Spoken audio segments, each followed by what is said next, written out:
Hey guys, thought I'd hop back on here at the end of a nice long road. Rambo Nursery, huh? I always wondered what he did after the movies. Anyway, speaking of movies, I just thought I'd get on here and put a little topic out there.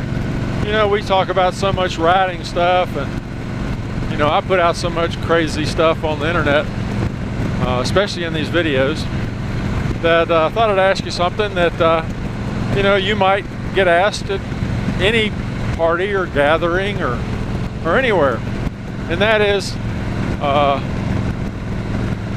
not going to ask for a number, but what are some of the best movies that you've ever seen?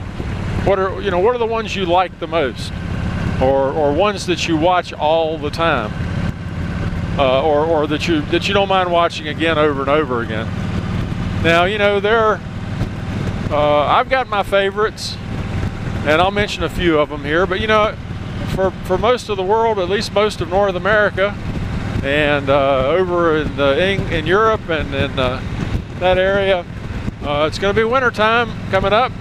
We're getting into it now, and we're going to be spending a lot of our time indoors, and maybe some of you guys will have a movie that you like that I haven't seen, you know, that you think is really good, that's got a good actor or a, you know, whatever in it that you really like. And it doesn't have to be necessarily movies, and I'll qualify that by giving you one of my favorites that was really done as a mini-series, but I still think it is one of my favorite all times, and that is Band of Brothers. I believe it was written by Stephen Ambrose, but I actually just recently purchased the DVD set so that I would have it. I have had a VHS tape that had all the episodes on it back from when I had a VHS that I used to watch a lot, but I decided I wanted to come up into the new century and buy DVDs. No, really, that was the last century, but however, for me it just works out better, especially when the internet goes down or the cable's down or whatever. I can pop in the CD and watch a movie. And we just got through watching, I'm about halfway through it again. I've watched it this might be the fourth time I've watched it since it originally came out, since HBO eventually put it out. I saw it when they played it on the public broadcasting system, I believe is who carried it. And I believe it's 10 or 12 episodes, and really good. They've got the interviews. If you haven't seen it, I highly recommend it. It is a story of an airborne division in World War II, particularly on Easy Company. I believe it was the 101st. And they're paratroopers, and they carries them through their training into jumping into Europe on D-Day and all the way through to the end of the war. And it has interviews with the surviving members of Easy Company that are featured in the movie, and their leader, who was a man named Dick Winters. I believe he's still alive. But it's a really interesting story, and I bought the companion book when Stephen Ambrose, who wrote and produced or directed, I guess, filmed all these, and he worked with Tom Hanks to produce all this, direct it. He had a lot of material that he couldn't use in the series, because all these guys had, you know, he'd interviewed all the guys that were still alive and read all the records, and he had so much material he just couldn't use it all. So he ended up, at the end of the movie and the end of the project, he ended up giving it all to Dick Winters, who was Major Dick Winters at the time that a lot of this took place. Now, it covers him going from a captain, lieutenant captain, all the way up. He ends up giving it all to Dick Winters to look after. And according to the book, Dick Winters took about a year to get it all sorted out, and he went all through it, and he decided that it was just too much information not to publish, not to let other people hear about. He wanted there was more to the story, and so he published a book, a companion book to go with it. And I'm about, I believe it's also titled Band of Brothers, but it's written by Dick Winters, and my mother-in-law is actually reading it now. I just got through reading it, and she wanted to read it, so she's looking at it. But that's one of my favorite all-time. I'm not going to categorize them, but just to jump around a little bit, one of my favorite all-time movies is Those Magnificent Men and Their Flying Machines. If you know my affinity for airplane, all things airplane, this is the movie for me. I love it. It's portraying the time of innovation and exploration and discovery of flight, and man's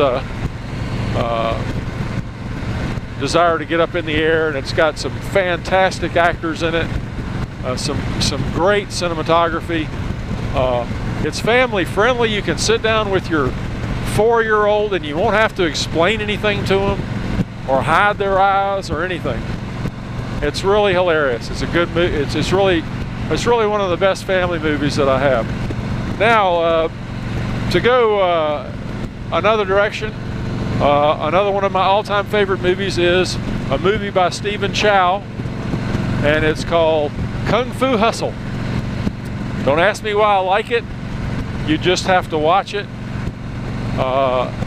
Stephen Chow taught himself Kung Fu by watching Bruce Lee movies, and he decided he wanted to do the same thing Bruce Lee did, make movies. But they're hilarious. He does mostly comedies, and he's hilarious at it. He's very good at it. And I have the English dubbed version of it because it is in Cantonese originally, and it really is good. A little backstory on it. The actors in it, a lot of the actors in it are portrayed as old, washed up Kung Fu masters, and actually in the movie they are.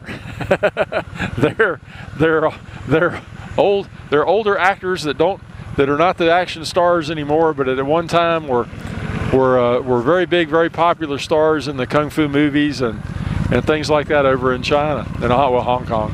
And so that's kind of hilarious too. I really like that part of it. But anyway, we got a little something going on here. I don't know what. Oh, they just got a broken down truck, looks like. Okay, no, see, right here when it gets to be places where you just really don't want anybody to break down, that's where they break down. So, alrighty, well, let's see, one more I think I got, let's see, one more. I really got a lot of favorites. One more that's kind of interesting, kind of a cerebral thing. It came up on Netflix. I'd never heard of it, never saw it in the theaters, but it's a movie called After the Dark, and basically it's a story of a philosophy class in Jakarta, Indonesia. Now they're all English speakers, and it's in English, so you don't have to worry about subtitles or anything like that.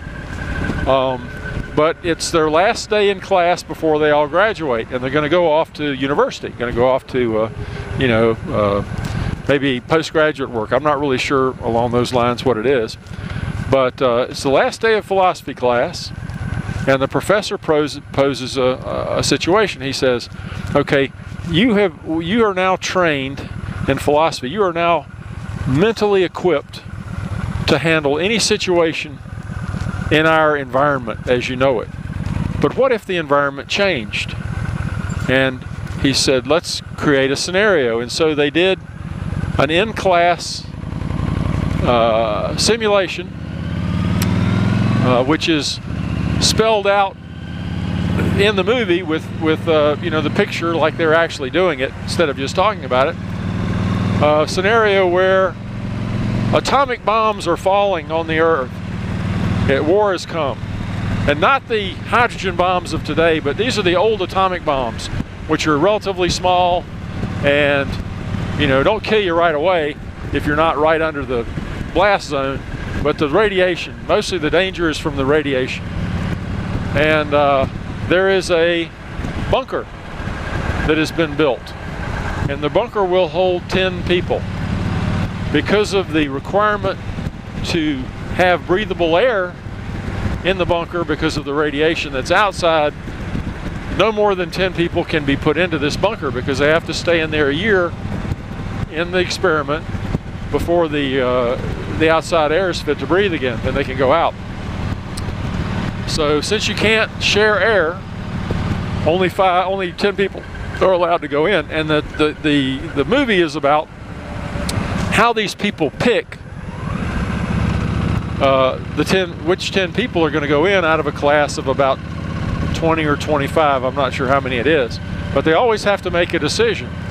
And I thought it was really interesting. It's a mental exercise. I watched this thing, quite frankly, I watched it so much my wife can't stand to even hear the music anymore. But it's got some really nice background music in this. It's got some good acting. It's really a thinker. You've got to sit down and think about it, why they made the decisions they made, and would you have made the same decision? And it ends well. I like it. So anyway, that's just some of the movies that I like. I would really love to hear from some of the ones that you guys have been watching. As you notice, I didn't list Star Wars and Star Trek or any of, all those. I love all those movies too. They're absolutely great movies, but they're not the movies that I go to the shelf and want to grab off the shelf and watch all the time. I do watch them. I do go get them every now and then. But to say that they're my favorites would really not be truthful. So anyway, hope everybody's having a great day. And I'm back in the traffic again at the malls, headed home. So I know you don't want to hang around for that. So you guys take care.